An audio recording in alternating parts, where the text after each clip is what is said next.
Hello everyone, welcome back. And we are continuing. I couldn't find where the end of this chapter is, but I found the next chapter somewhere around here, which I just went over it, which doesn't really help me because I can't find this next chapter. So we're just going to go until this chapter runs out. That should chapter only be 4 minutes. Okay, back to the video.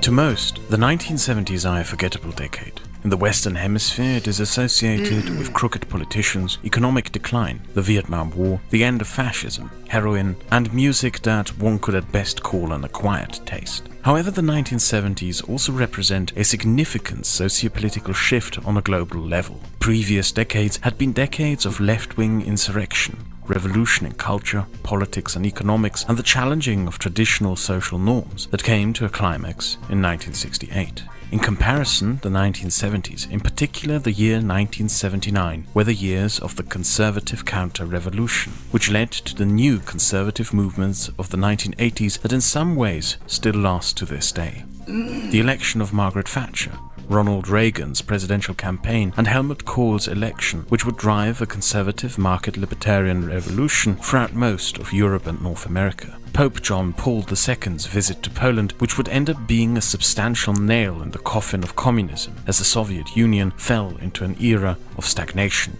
A whole slew of military dictatorships in Latin America that would bring a sudden and violent end to the various socialist South American experiments of the 50s and 60s. The overthrowing of various socialist African regimes by right-wing generals, ushering in an era of corrupt nationalist dictators from the Congo to Equatorial Guinea to Uganda to Togo to Ethiopia. The rise of Hosni Mubarak in Egypt, who would end the Arab socialist experiments of his predecessors, which coincided in North Africa with the brutal Moroccan regime under Hassan II, which conducted mass arrests, torture and executions intent to purge the country of all left-leaning political thought, as well as the build-up of an increasingly brutal and corrupt police state in Tunisia under its security minister Ben Ali, who through being in charge of the secret police was the de facto ruler of Tunisia long before he became prime minister. The rise of Deng Xiaoping as head of the Communist Party of China, which brought the liberalization of markets, privatizations in the economy, and the distancing from revolutionary socialist Marxist doctrine with a return to more traditional Chinese social and family values. Similar to much of Latin America and Africa, many Southeast Asian countries also fell into the hands of brutal right-wing strongmen, while in Pakistan, the military dictator Zia al-Haq would engage in a social experiment of extensive Islamization that would have far-reaching consequences. Only a handful of countries bucked that global trend by electing decidedly left-wing leaderships. And the Middle East was also about to undergo a massive transformation into becoming a more conservative place. When we think of the Middle East today, we think of it as a region of religious fanatics, a place where Islam rules over people's lives, where democratic values don't really exist, a place where secularism is a fantasy and religious-based bigotry is widespread. But this was not always the case. When the colonial rule collapsed, the peoples of the Middle East set out on a journey to define who they were. And many of these journeys were done by abandoning the old world with its old ways. في سنة 53 كنا نريد فعلا مخلصين ان احنا نتعاون مع الاخوان المسلمين على ان يسيروا في الطريق الصحيح والطريق السليم. وقابلت المرشد العام للاخوان المسلمين وقعد وطلب مطالب. طلب ايه؟ اول حاجة قال لي يجب ان تقيم الحجاب في مصر وتخلي كل واحدة تمشي في الشارع تلبس طرحة.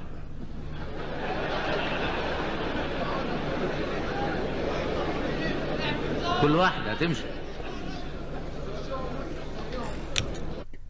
Why did that get a laugh? I didn't take it as a joke. I thought that was just the custom. I missed something, maybe. Oh,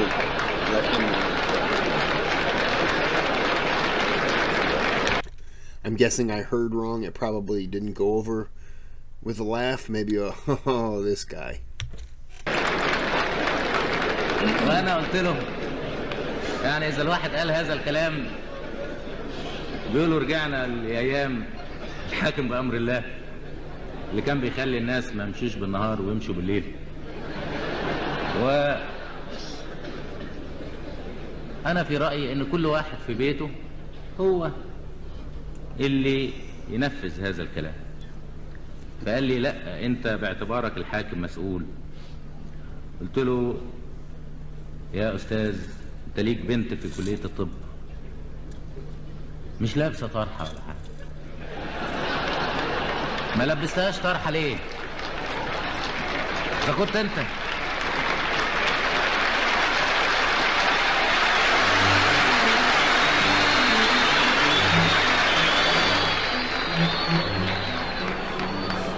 إذا كنت أنت مش قادر تلبس بنت واحدة اللي هي بنتك طرح، عايزنا ننزل ألبس 10 مليون طرح في البلد نفس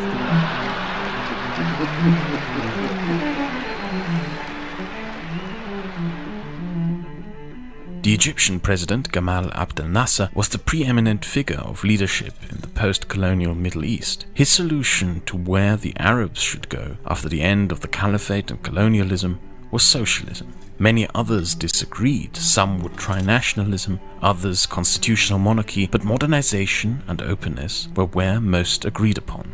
In many ways, many tried to copy Ataturk, from Egypt to Sudan to Yemen to Saudi Arabia to Iran. Today, the Middle East is often associated with religiously inspired terrorism, veiled women, bearded religious weirdos, religious bigotry, and a place to avoid if you are gay. But that was very different not too long ago. Beirut was known as the Paris of the Middle East, known for its nightclubs, bars, theaters, and even for its gay bars. Baghdad once had no veiled women to be found anywhere. Saudi Arabia used to have girls' schools. Iran was once one of the most secular nations in the Middle East. Afghanistan was the favorite tourism destination of hippies, famed for its high-quality cannabis. And Egypt used to be famous for its movie stars and nightclubs. From the 1940s to the 1960s, much of the Middle East tried to radically redefine itself. And then all of that collapsed into itself. I was going to say, there's got to be a lot of pushback then from people who are set in their ways, or they just don't want any of that. What you're going to have. I didn't know any of that. Beirut was the did they say Paris? Now I forgot what they said. I told you, I don't have a very good memory when I watch this stuff, because it's in one ear and out the other. I do apologize. And like all things in history, there isn't one reason for why, but several. Arab nationalism was humiliated during the Six-Day War, losing all its glitz and glamour. Arab socialism ended in economic failure and stagnation. Constitutional monarchs turned out to be authoritarian monarchs, brutalizing their people into submission. National unity gave way to religious sectarianism and tribalism, as different ethnic groups and religious groups were pitted up against each other. And there are 8 events in particular that stand out, as they show where the Middle East would be heading next. In 1970, Hafiz al-Assad led a purge of the country's political elite, abandoned the country's previous socialist course, and consolidated power within a small sectarian elite of Alawites in sectarian alliance with Shias against Sunnis. In 1975, King Faisal of Saudi Arabia, who had driven an extensive program for modernizing Saudi Arabia, was assassinated by an Islamist. The reason was that the king had legalized television and had cracked down against Islamist protest against modernization, which the assassin had deemed as heretical. Also in 1975, civil war broke out between the various religious and ethnic groups of Lebanon, leading to a collapse of the multicultural social cohesion that would end with sectarian religious groups and fundamentalists seizing power. In 1976, Zia-ul-Haq led a coup against the socialist government of Pakistan, established a military dictatorship, and embarked on an extensive program of Islamizing society by importing Wahhabi fanatics from Arab countries. In 1979, a group of armed Islamists seized and occupied the Grand Mosque in Mecca, holding thousands of hostages as they demanded a return to Islamic law, the subjugation of unbelievers, and the abolition of television. Also in 1979, the brutal regime of the Iranian Shah came to an end at the hands of a popular revolt that would lead to a rise of an Islamic state. Also in 1979, the Iraqi Vice President Saddam Hussein, similar to what had happened in Syria at the start of the decade, organized a coup and purge that consolidated power within his inner circle of a Sunni Muslim clan, which would lead to an erosion of secularism and an increasing sectarianism. And in 1981, the last leader of the Arab socialist era, the president of Egypt, Anwar al-Sadat, was assassinated by a group of Islamists as punishment for agreeing to peace with Israel. His successor, Hosni Mubarak, would put the final nail into the coffin of Arab socialism. It is important not to fall into a deterministic trap when looking at the current state of the Middle East, the kind of thought process where one concludes that that place and the people living in it have always simply been like this and are doomed to forever being religious fundamentalists and reactionary authoritarians. Because that is simply not true. Islamism and the very notion of a modern Islamist theocracy are barely a century old, but they also did not appear out of nowhere. The same year that Ataturk dismantled the caliphate, one of the binding institutions of Islamic societies around the world, an Egyptian Sunni cleric called Hassan al-Banna commented that, "Every rebirth that is not based on our faith diverges from the path of truth.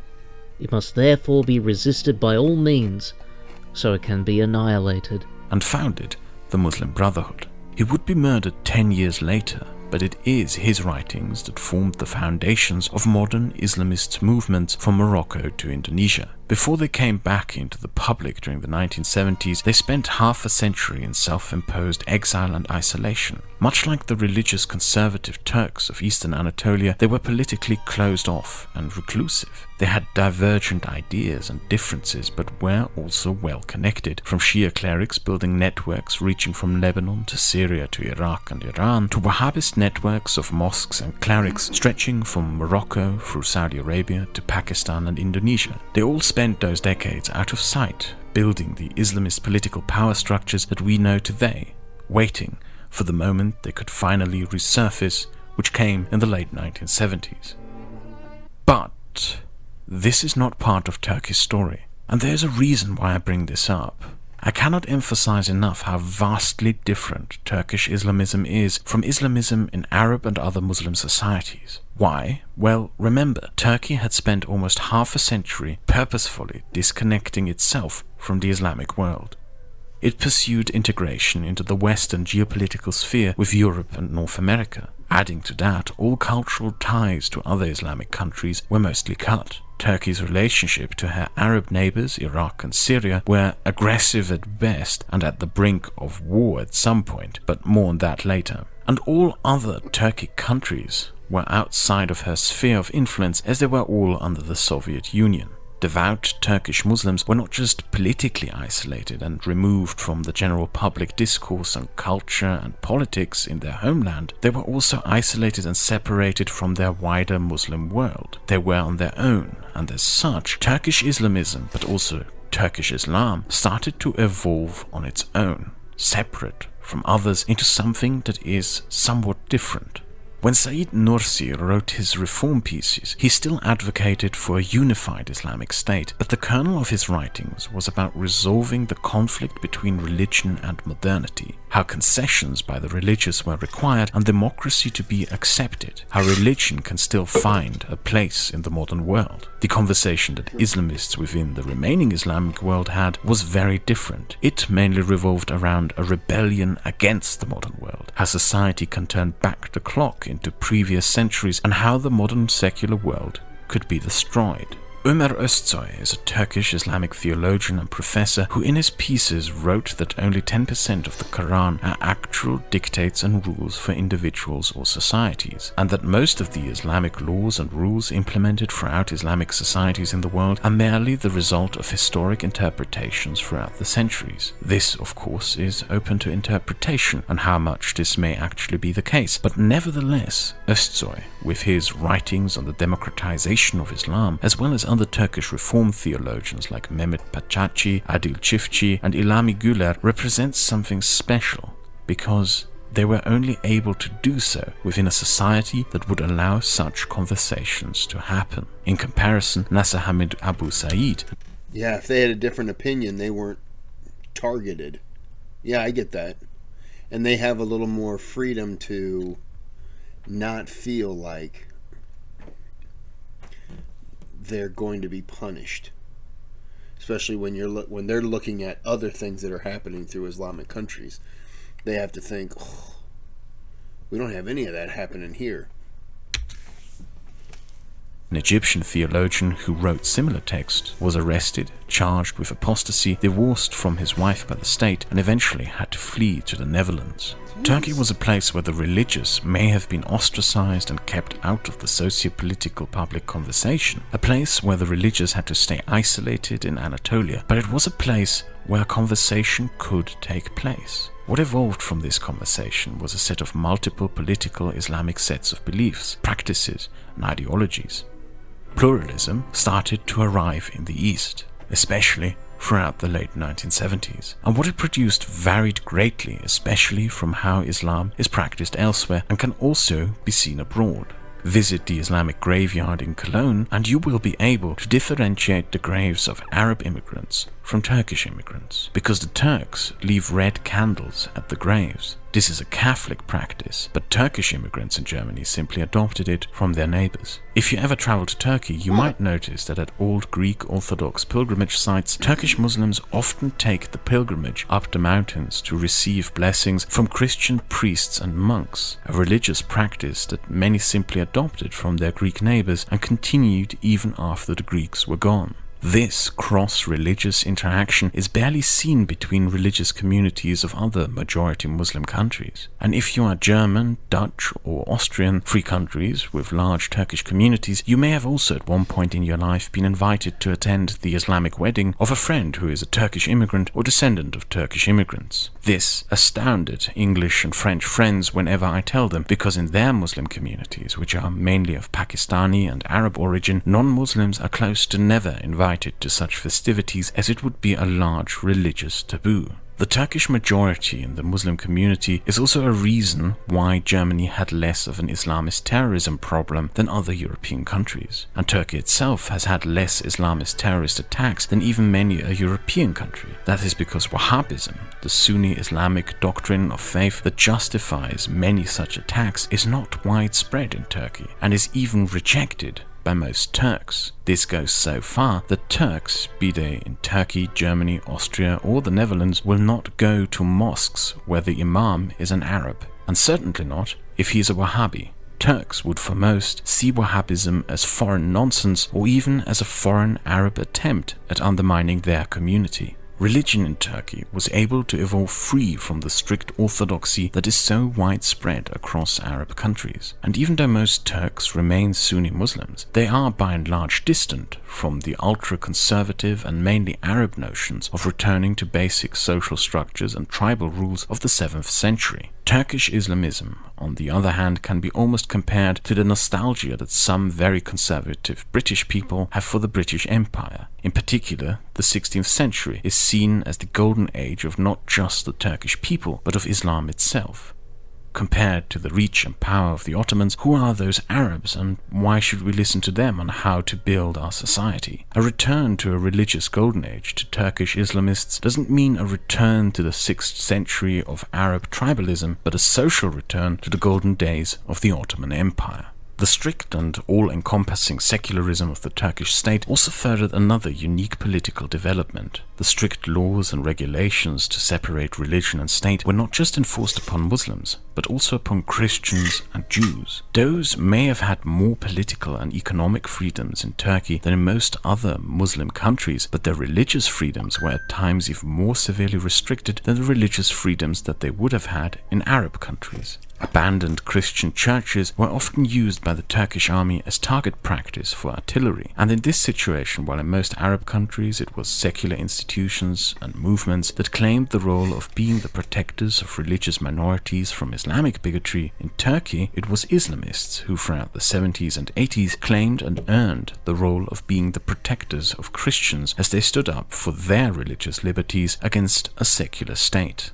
Two distinct political movements emerged during the late 70s and early 80s. A radical branch of Islamists, populists, campaigning on promises of welfare for the poor, railing against corruption and elites, anti-Semitic undertones, and demanding a return to Sharia, led by Necmettin Erbakan. A difference between this extreme Islamist movement and Islamist movements throughout the Middle East is that despite its radical positions, it never resorted to outright violence or terrorism. It remained within the boundaries of the democratic institutions of the state. It is, by and large, more comparable with right-wing populist parties in Europe, and it spent almost the entirety of the 1980s in political irrelevance. Necmettin Erbakan founded his National Salvation Party in the 1970s and organized his rallies demanding that the Hagia Sophia be used as a mosque again, but he was throughout most of the 70s and 80s seen as a weird curiosity, or even just as a clown.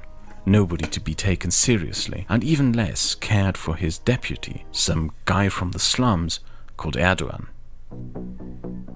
A different iteration of Islamist politician came to shine during the 80s, as the army welcomed them into the open as an ally against communism, the most famous of which was to be Fethullah Gülen, an Islamic preacher who took inspiration from the newly developing Christian right that developed in the United States at the same time. Gülen created the Gülen movement, an organization of various Islamic schools that were vastly different than the ones you would find financed by Saudi Arabia. No bearded weirdos raising kids to be bearded weirdos by constantly making them read the Quran over and over and over again, but schools that were in appearance and curriculum modern, no gender segregation, and a focus on education in secular matters such as science and the humanities. The Gülen movement still preached religious, conservative, social values, but encouraged its members to abide by secular rules, to shave their beards off, to wear suits and ties, that women didn't have to necessarily wear the veil, to go seek out higher education,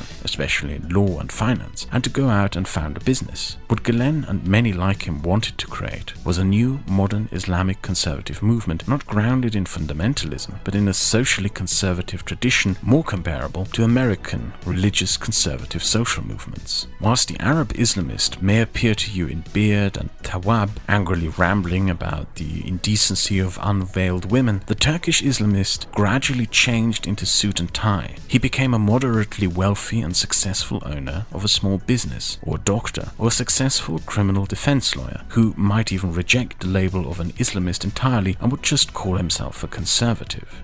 Don't overthrow the system, but become part of it, to then maybe make the changes that you wish to implement. Through a gradual process, Islam returned into Turkey's politics throughout the 1980s, but that process was mainly slow and wouldn't fully come to fruition into actual political power until the 1990s. Politically, the 1980s would be dominated by someone else: Turgut Ozal. He belonged to the first generation of Republic-born, highly educated conservatives. An electrical engineer with a diploma from Istanbul, he would travel to the United States to receive further education in electrical engineering, electrical infrastructure management, and more crucial for his future political career, in business management. His time in the United States exposed him to the market ideas that drove economic policy and success within the United States, something that he would study and remember. After returning home to Turkey, he would take a leading role as a state bureaucrat in the electrification of the country, which garnered him a reputation as an incorruptible man of hard work who could get the task he faced done. He would spend the 1970s working for various private companies, building up further a reputation as a reliable business manager and economist that would eventually get him a job at the World Bank overseeing infrastructure development funds and loans right up to 1980. After the coup of 1980, the army wanted to resolve a problem that had plagued the country since Menderes: the continuing economic turmoil. The issues created by the large agriculture industry had not been resolved. The country still had problems providing its own steady supply of basic food because of the heavily export-orientated agriculture industry. Inflation kept rising and rising as the Turkish lira lost more and more of its value. By the 1970s, the average Turk's spending power collapsed as prices soared. The wages of average Turks had collapsed by half, and as the Germans stopped their labor import program in 1973, unemployment started rising again. The army turned to Turgut Ozal. He was appointed deputy prime minister under the provisional military government and given what must have seemed to be an almost impossible task of fixing an economy that had been broken for almost 20 years. Meanwhile, the army made drastic changes to the country's constitution that would impact the country to this day. A 10% hurdle was introduced for all political parties. If a party didn't achieve at least 10% in an election, it would remain out of parliament. This was done in hope that it would keep the far left, the far right, the Islamists and the Kurds out of parliament and consequently out of the public eye and political conversation. Additionally, the Islamic faith was made a mandatory part of the school curriculum in an effort to clamp down on communism as various Islamic foundations and organizations received state support. After that, in 1983, they called for an election to hand governance back into civilian hands. Turgut Özal consequently founded the Motherland Party, a conservative centre-right political party, campaigned on the promise of fixing the Turkish economy and got elected. He deregulated the financial market and provided incentives for international as well as Turkish banks to conduct more business in Turkey. The result of this was a substantial amount of capital was moved to Turkey. He reduced taxes and cut red tape in several industry sectors, making it easier to open and do business. All these reforms were part and parcel of a global trend in a similar economic policy direction. I also see that this is not going to be... Oh wow, I've went completely past my time limit. Oh well. Yeah, I can already tell you that this is not going to be good, because these same policies have hurt us. Deregulation, cutting red tape, it's not good.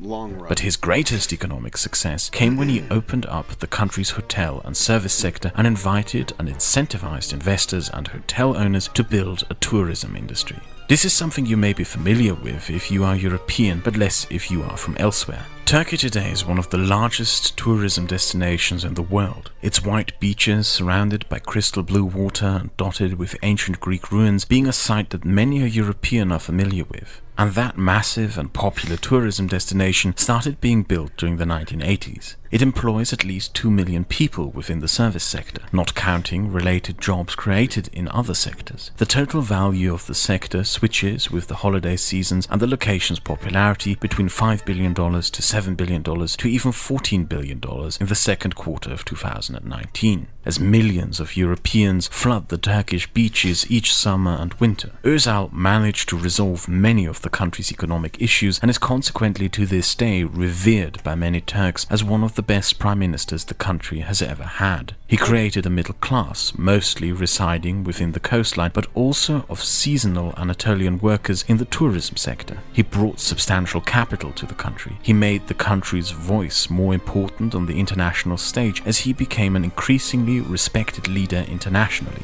He also engaged Turkey in a far more active foreign policy than any of his predecessors. With the collapse of the Soviet Union, he embarked on a foreign policy of reintegrating the newly emergent independent Turkic countries into a Turkish sphere of influence outside of Russian influence. He built deepening economic ties within Far East Asian countries, in particular with Malaysia, and became the first serving Turkish prime minister to go on Hajj to Mecca, thereby cautiously rebuilding Turkish ties into Arab countries. But most significantly was that he created a class of wealthy business owners within Turkish society that would become an elite within itself. The previous social elites had mostly been bureaucrats and army officers who had worked their way up to power and influence through the state apparatus of the republic. Now, Turkey had wealthy business elites that gained social influence, wealth and power in an increasingly expanding private sector. These owners of hotels, construction companies, banks and other would in the future play a significant role in Turkish politics as well as become the backbone of the new democratic Islamic conservative movement that Ozal helped create. From him also stems the somewhat famous quote, "The state is secular, the nation is not." which in the West is often interpreted as an admission of defeat of the secular republic. However, it is meant in the exact opposite way. Ozal was fully aware that many conservative voters did not agree with the separation of religion and state, yet he was determined to underline that the new Turkish religious conservative would also not challenge that separation and be, first and foremost, committed to democracy. His popularity increased so much that when his terms as prime minister came to an end, he became the first president of the republic who was not an army general. However, his terms in office did not come without shortcomings and failures. Ozal was himself half Kurdish and determined to find a peaceful resolution to the conflict with the Kurds throughout the 1980s, and that he failed. The army was determined to end that conflict by military means, but another problem also hampered all attempts to make peace.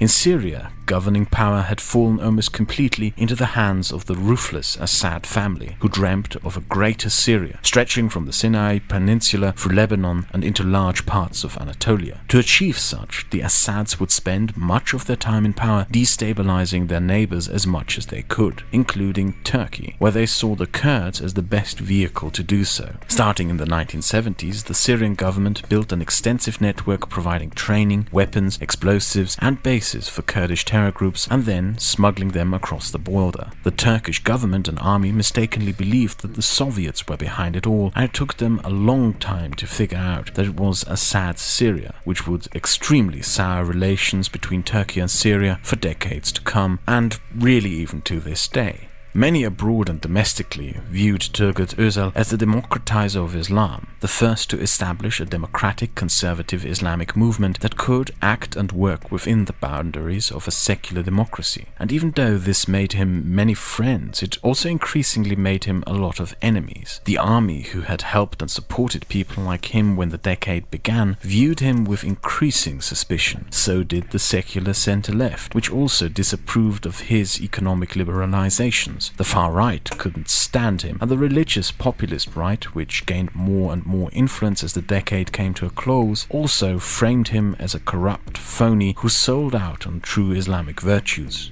However, none of his enemies could change his enormous popularity amongst common Turks. As such, it came as a shock when he suddenly died in office at the age of 65.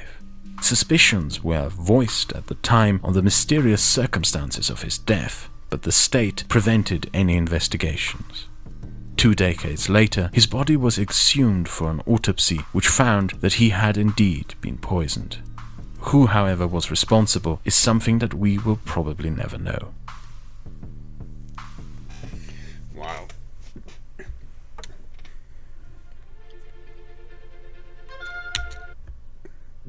Oh.